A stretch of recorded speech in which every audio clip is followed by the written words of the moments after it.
still here. I thought everyone had cleared out of the philosophy wing by now. Come in, don't just stand there in the shadows of the hallway.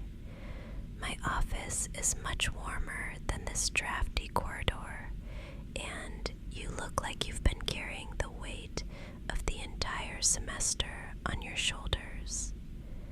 Before we go any further, if you find comfort in our late night sessions, I'd love for you to subscribe and like this video, and perhaps leave a comment. It truly helps us spend more time together like this, tucked away from the rest of the world. There, let's just close this heavy oak door. Do you hear that? That solid click is the sound of the rest of the campus disappearing. It's just us now. I know it's late and the building is nearly empty, but I couldn't let you walk away looking quite so frayed. Take a deep breath. Can you smell the Earl Grey?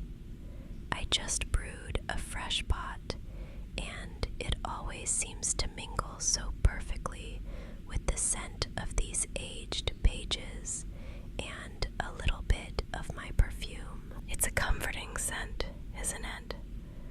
Like a sanctuary. You look absolutely exhausted, darling.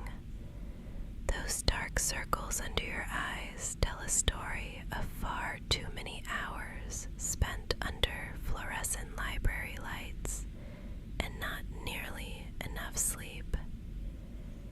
And listen to that rain. It's really starting to lash against the Gothic windows now. It makes the world outside feel so cold and sharp, which is all the more reason for you to stay here for a while, where it's safe and warm. Forget the stiff wooden chairs in the seminar room. I want you to sit here in this velvet armchair. Yes, right here. It's usually reserved for faculty guests or the dean, but tonight it's yours. It's much softer, isn't it? Just sink into it. Let the velvet hold you. I've noticed how hard you've been pushing yourself lately, and while I admire your dedication, I also worry about you. You don't have to be the perfect student in this room.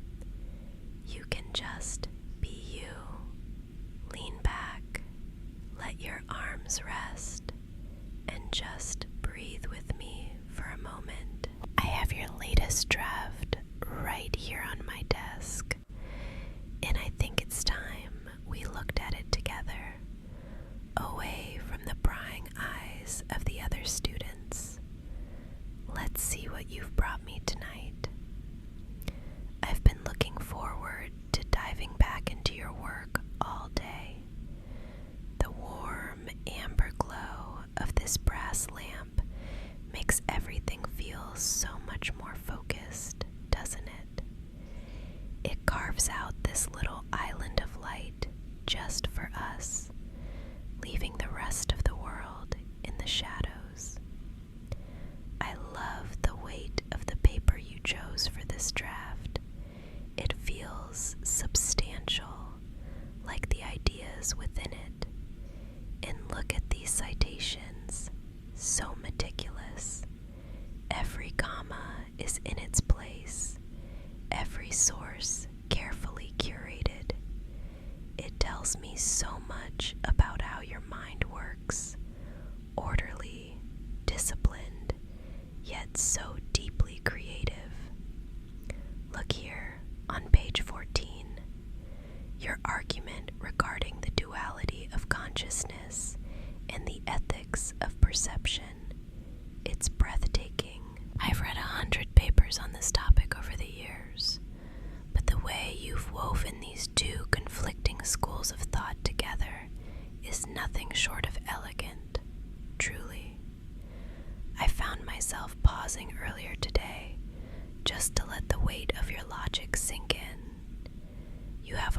of seeing the hidden threads between complex ideas that most people completely overlook.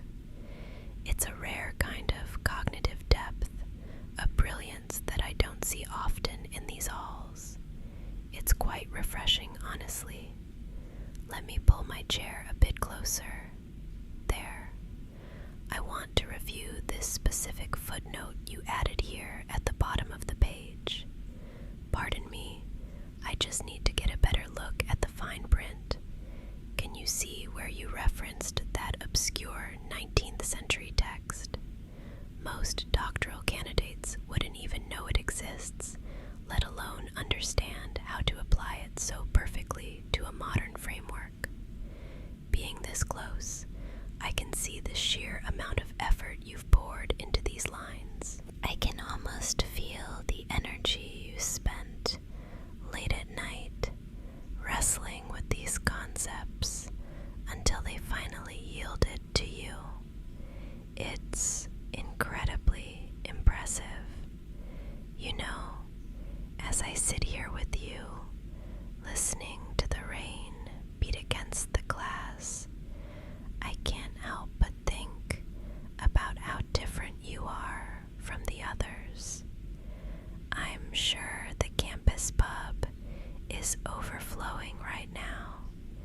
Loud music, spilled drinks, mindless chatter.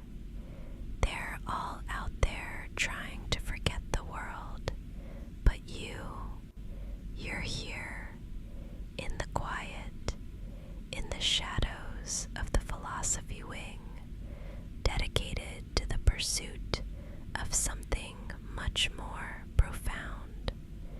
There is a certain beauty in that kind of solitude, in that kind of focus. It makes this moment feel very special, doesn't it? Just the two of us, surrounded by books and the storm, while your mind continues to dazzle me. I find myself wanting to understand not just your work, but the person who is capable of producing something so extraordinary. I'm going to stop reading for a moment. Just look at me. Let the paper rest on the desk between us for a second. There. I want you to feel how quiet it is in here, how still. My voice is the only thing you need to focus on right now. I have a confession to make, and it's one I've been holding on to since the very first week of the semester. I haven't just been observing your academic progress or the way you handle a complex syllabus. I've been watching you. The way you tuck yourself into that corner of the library. The way you bite your lip when you're wrestling with a particularly difficult theory. The way you never settle for an easy answer. There is something truly intoxicating about that kind of relentless dedication. In a world that is so often shallow and rushed, your depth is a magnetic force. I find it to be the most attractive quality I've ever encountered in these halls. It's not just your mind that fascinates me, though it is brilliant. It's the spirit behind it. I remember being exactly where you are now. I spent so many nights in rooms just like this, surrounded by stacks of books that felt like they were going to swallow me whole. I felt so invisible back then, was just a ghost in the machine of this university. I used to wonder if anyone actually saw the person behind the research, or if I was just a vessel for data and citations. I wish someone had looked at me then the way I'm looking at you right now. I wish someone had told me that all those late nights and all that intellectual wandering wasn't just work, it was soul-making. I don't want you to ever feel invisible, not when you have so much light inside you. This office, it's a sanctuary, isn't it? When I lock that heavy oak door, the rest of the world simply ceases to exist. The frantic energy of the campus, the expectations of the department, the noise of the rain, it all fades into the background. In here, in this little island of light from my desk lamp, the only thing that matters is our shared understanding. It feels like a secret world we've built, doesn't it? A place where your thoughts are safe, where your brilliance isn't a burden, but something to be celebrated. I want you to feel that safety down to your very bones. I want you to know, truly know, that I see you, not just as a student, not just as a promising academic, but as the person you are becoming. Your brilliance is rare, yes, but it's your vulnerability, your willingness to sit here in the dark and search for meaning that makes you extraordinary. You are so deeply appreciated, not for the grades you'll earn or the papers you'll publish, but for the way you exist in this world. You are enough just as you are, sitting here with me in the quiet of the night. I can see the tension finally starting to leave your frame, the way you're beginning to realize that you don't have to prove anything to me anymore. You've already won me over in every way a person can. Just breathe with me. Let the warmth of this room wrap around you like a blanket. You're safe here. You're understood. And you are so very, very wanted. I can see it in your eyes. They're getting so heavy now, aren't they? It's the relief, I think. The weight of all that brilliance, all that striving, finally settling into the soft velvet of this chair. Don't fight it. Just lean back. Let the armchair take your weight.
first time in a long time, there is absolutely nothing expected of you.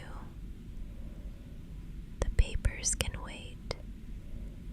The citations, the arguments, the deadlines, they've all gone to sleep.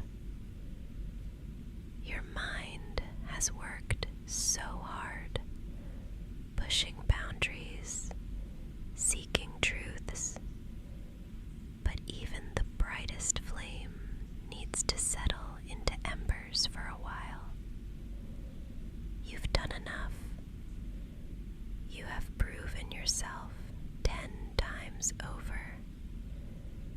You are enough, just as you are, in this stillness.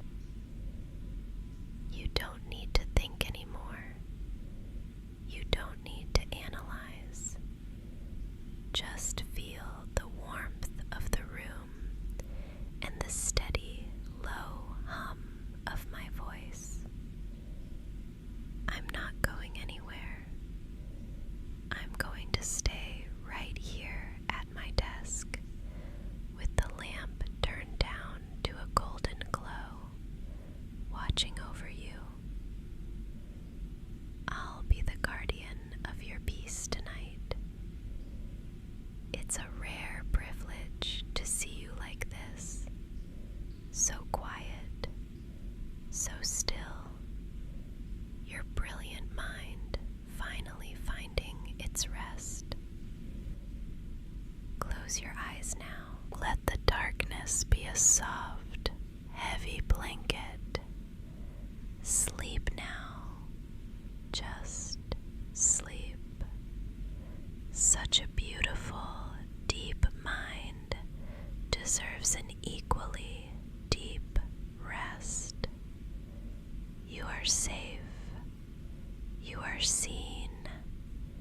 You are cherished. Good night. Sleep well. Just let go. Though, if you're still awake later, I might have some much more private lessons in mind to reward your dedication. The continuation of our evening is available on my Patreon, and I'd love for you to join me there. You can find the link right in the description. If you enjoyed our little session tonight, please remember to like the video, subscribe to the channel, and ring the notification bell so we can spend more nights like this together. It really helps me keep this sanctuary open for you. Sweet dreams, darling.